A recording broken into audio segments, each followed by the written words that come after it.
할렐루야. 오늘도 이 새벽에 주님을 찾고자 나오신 성도님들을 주님의 이름으로 축복하고 환영합니다. 함께 이 시간 기도하며 예배 자리로 나가겠습니다. 함께 기도하겠습니다. 하나님, 오늘도 주님께 간절한 마음으로 기도하기 위해 자리에 나갑니다. 저희가 기도하는 모든 기도 제목들 가운데 주의 성령으로 응답하여 주시고 우리의 뜻이 아닌 하나님의 뜻이 이루어지는 우리의 삶이 되게 하여 주시옵소서. 오늘도 우리와 함께 하시며 우리 인도하시는 주님을 기대하며 찬양합니다. 감사드리며 예수님의 이름으로 기도하옵나이다. 아멘.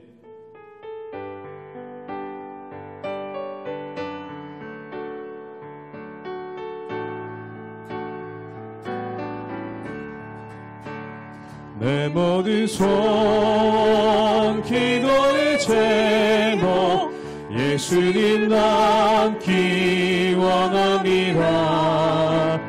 예수님 영상 나 입기 위해 세상에 보았기 전에 예수님 남기 내가 원하네.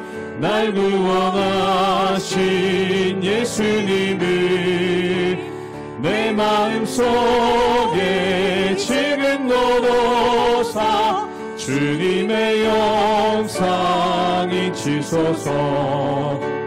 무한한 사랑 풍성한 긍휼 슬픈 자 위로하시는 주 길 잃은 죄인 부르는 예수 그 영상 담게 없소서.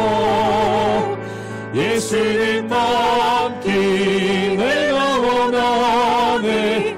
날 구원하신 예수님을 내 마음속에 지금 너로사 주님의 영상 잊히소서. 겸손한 예수 거룩한 주님 원수의 멸시 참으시사 우리를 위해 고난을 받은 구주를 담게 없소서. 예수님 남기 내가 원하네. 날 구원하신 예수님을 내 마음속에 지금 너로사 주님의 영상 잊히소. 예수님 남기 예수님 남기 내가 원하네. 날 구원하신 예수님을 내 마음속에 지금 너로사 주님의 영상 잊히소서.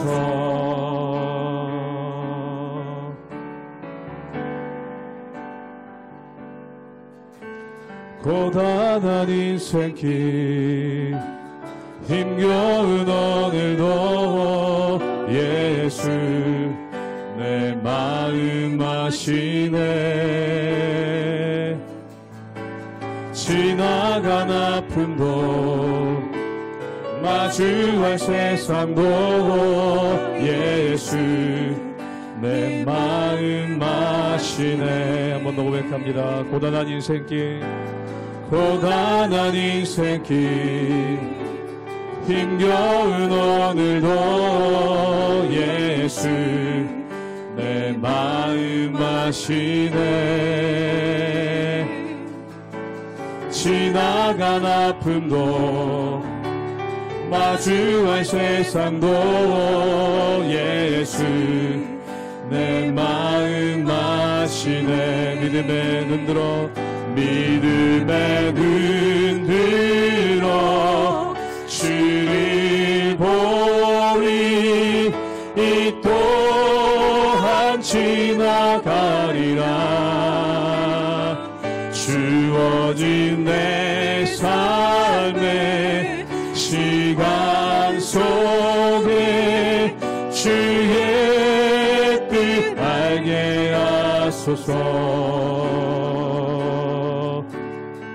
2절로 고백합니다. 하루를 살아도 하늘을 살아도 기쁨으로 가리. 예수 늘 함께 하시네. 후회도 염려도 온전히 맡기리.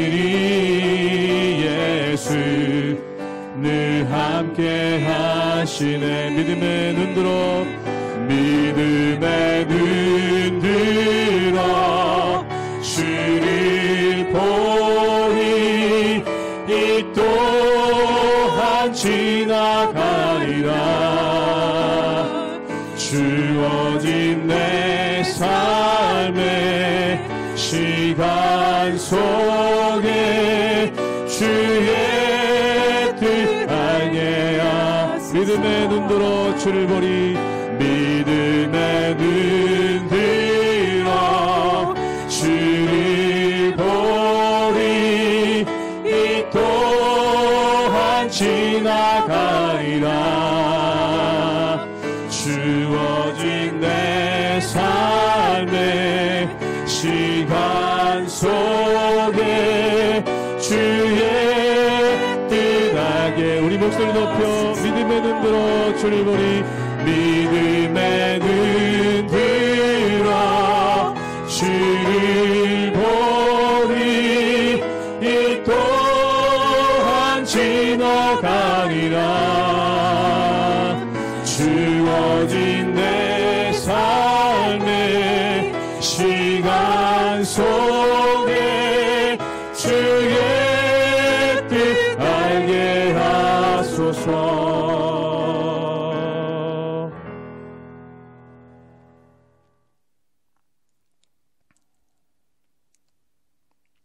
할렐루야. 우리 하나님의 은혜와 평강이 우리 성도님들 삶 가운데 날마다 가득하시기를 주님의 이름으로 축원합니다. 우리가 이 아브라함의 역사가 쓰여져 있는 창세기의 말씀을 읽을 때 참 의아한 것을 보게 됩니다. 하나님께서는 아브라함을 통해서 큰 후손, 즉 아들을 주시겠다 말씀하셨는데, 이 당시 부르심을 받았을 때 아브라함의 나이가 75세입니다. 이미 그에게 아들이 없었고 또한 그의 아내 사라의 나이도 65세이기 때문에 아이를 낳기가 쉽지 않은 상황이었죠. 만약에 아이를 낳는 것이 목적이라면 하나님께서 젊은 부부 또는 신혼부부를 부르셔서 그들에게 일을 맡기시든지, 또는 아이를 많이 출산해 본 경험이 있는 그러한 부부를 불러서 하나님의 일을 맡기신다면 얼마나 수월하겠습니까? 그런데 이 말씀 가운데 보면은 정말 아무 능력이 없는 아브라함의 부부를 부르셔서 하나님의 역사를 이루시죠. 그렇다면 그 의미가 무엇입니까? 하나님께서 능력 없는 자를 이끌으셔서 그를 통해 하나님의 일을 이루신다는 겁니다. 그럼 이것은 무엇을 의미할까요? 사람의 힘과 능력으로 되는 것이 아니라 하나님께서 주시는 힘으로 말미암아 모든 것이 이루어진다. 이것을 우리에게 말씀하신 것이 바로 이 아브라함의 부르심의 사건이라는 것이죠. 사랑하는 여러분, 우리가 주님의 일을 감당하는 것도 마찬가지입니다. 나에게 어떤 힘과 능력이 있어서 주님의 일을 한다고 생각하면 그것은 큰 오산입니다. 내게 힘과 능력이 있어서가 아니라 아무 힘도 없고 연약하고 부족한 나를 하나님께서 들어쓰심으로 하나님의 역사를 이루시는 것이죠. 그러므로 나의 강함을 자랑하는 것이 아니라 나의 약함을 통해 역사하시는 그 하나님만을 자랑하며 하나님의 은혜 가운데 날마다 굳건히 서나가시는 우리 모든 성도님들 되시기를 주님의 이름으로 축원합니다. 창세기 17장 1절에서 14절 말씀입니다. 아브람이 99세 때에 여호와께서 아브람에게 나타나서 그에게 이르시되 나는 전능한 하나님이라. 너는 내 앞에서 행하여 완전하라. 내가 내 언약을 나와 너 사이에 두어 너를 크게 번성하게 하리라 하시니, 아브람이 엎드렸더니 하나님이 또 그에게 말씀하여 이르시되 보라, 내 언약이 너와 함께 있으니 너는 여러 민족의 아버지가 될지라.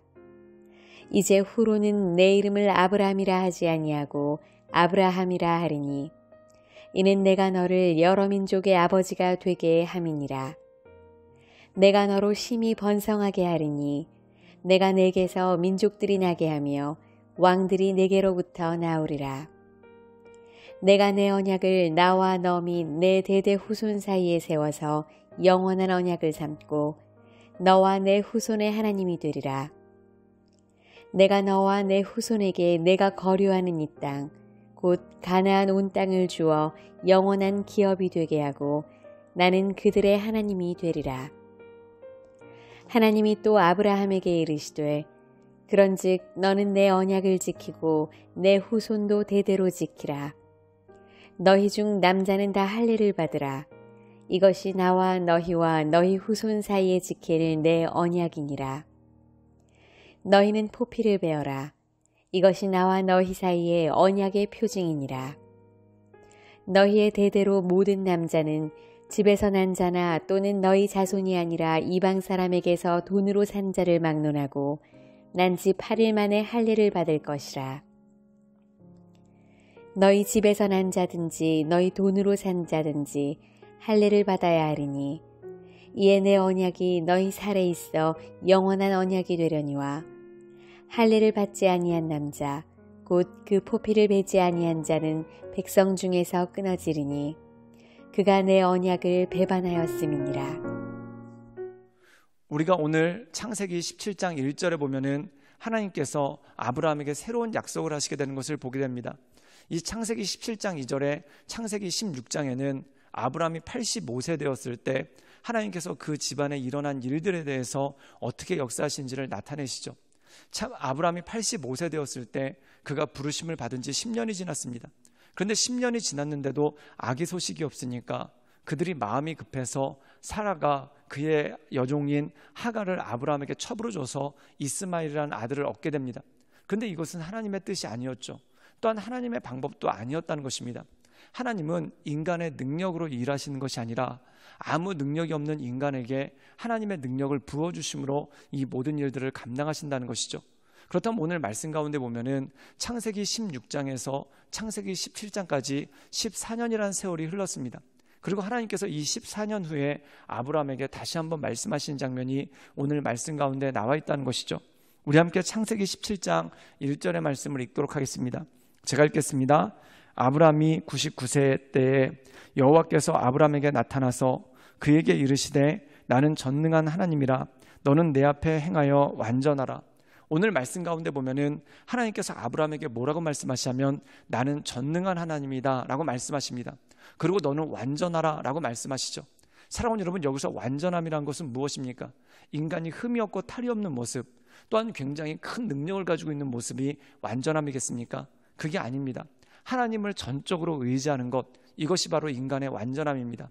하나님은 전능하시기 때문에 그 전능하신 하나님께 전적으로 의지하는 것이 바로 완전함이라는 것이죠. 즉 아브라함에게 하나님께서 말씀하시는 겁니다. 네 힘과 능력으로 해보니까, 네 힘과 네 뜻대로 해보니까 어떤가? 결국 혼란이 오고 어려움이 오고 또한 그것으로 인해서 큰 갈등이 일어나지 않습니까? 그리고 14년 동안 아브라함이 정말 아무것도 안 하고 하나님의 말씀을 기다립니다. 그때 하나님께서 너는 완전하라고 말씀하시죠. 여기서 완전하라는 의미는 전적으로 하나님을 의지하라는 겁니다. 그리고 전적으로 하나님께 매달리라는 것이죠. 즉 다시 말해서 이제 아브라함의 나이가 99세가 되었고 또한 사라의 나이가 89세가 되었습니다. 인간의 능력과 힘으로는 도저히 아이를 낳을 수 없습니다. 아브라함도 그렇고 사라는 더 말할 것도 없죠. 그래서 성경에 보면은 이 사라가 경수가 끊겼다, 즉 폐경이 되었다는 것입니다. 인간의 방법으로 도저히 아이를 낳을 수 없는 그런 상태가 왔다는 것이죠. 그런데 하나님께서는 그들에게 완전하라 라고 말씀하십니다. 그 이유가 무엇입니까? 바로 인간의 능력이 아닌 하나님의 능력으로 이 모든 것을 행하시기 때문에 그렇다는 것입니다. 그리고 하나님의 능력으로 행하시는 것을 보여주시기 위해서 한 가지 의식을 치르게 하시는데 그것이 바로 할례죠. 우리 함께 창세기 17장 10절의 말씀을 읽도록 하겠습니다. 제가 읽겠습니다. 너희 중 남자는 다 할례를 받으라. 이것이 나와 너희와 너희 후손 사이에 지킬 내 언약이니라. 오늘 말씀 가운데 보면은 99세가 된 아브라함에게 할례를 받고 또한 너희 집에 있는 모든 남자들에게 다 할례를 받게끔 하라고 합니다. 그럼 할례의 의미는 무엇입니까? 이 할례는 요즘으로 치면은 일종의 포경수술 같은 것입니다. 그런데 이 당시의 의미는 어떤 것이 있냐면 거세의 의미가 그 가운데 있었다는 것이죠. 이 거세라는 것은 무엇입니까? 남자의 생식 능력을 완전히 제거해버리는 것, 이것이 바로 거세입니다. 그렇다면 이 할례를 통해서 실질적으로 거세는 아니지만 거세를 의미하는 이러한 할례의 의식을 행한다는 것입니다. 그럼 이 의미는 무엇이겠습니까? 네가 100세 때 자녀를 낳을 것인데 그 자녀가 너의 힘으로 낳은 것이 아니다. 즉 너에게 아기를 낳을 수 있는 생식 능력이 있어서 아기를 낳은 것이 아니다. 그러면 이미 할례를 통해서 그가 상징적으로 거세되었다라는 것을 나타내지 않습니까? 그럼 인간의 힘이 아닌 하나님의 힘으로, 인간의 능력이 아닌 하나님의 능력으로 이 자녀가 주어졌다는 것이죠. 즉 이 아브라함이 낳게 될 이삭이라는 자녀는 아브라함의 힘과 사라의 능력으로 낳은 것이 아니라 하나님께서 그들에게 주신 선물이라는 것입니다. 즉 내 힘과 능력으로 이룬 것이 아니라 하나님께서 이루게 하신 그 역사가 있다는 것이죠. 그리고 그것을 상징적으로 보여주는 것이 바로 할례라는 것입니다. 그리고 이스라엘의 모든 남자들 그 후손들에게 할례를 행하라고 하는데 이 할례를 통해서 기억하라는 것이죠. 즉 우리의 조상은 우리의 힘과 능력으로 낳은 것이 아니라 사람의 힘과 능력으로 자녀를 낳은 것이 아니라 하나님의 힘과 능력으로 또한 하나님의 도우심으로 우리의 대가 이어지고 있다. 이것을 알고 하나님께 전적으로 헌신하라라는 의미가 그 가운데 있다라는 것이죠. 사랑하는 여러분, 정말 그렇습니다. 때때로 우리가 오해하는 것이 내 힘으로 하는 줄 압니다. 또한 내 능력으로 하는 줄 압니다. 그러나 그것이 아닙니다. 나는 아무 힘도 없습니다. 나는 아무 능력도 없습니다. 단지 주의 말씀을 듣고 순종할 뿐입니다.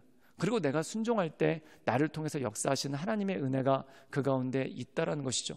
사랑하는 여러분, 우리가 할 수 있는 것을 오병이어의 비유로 치자면은 정말 물고기 2마리와 떡 5개밖에 구할 능력이 없지 않습니까? 그런데 그걸 가지고 어떻게 5,000명을 먹이겠습니까? 그런데 주님께 드림받을 때 주님께서 그 모든 것들을 감당하신다는 것이죠.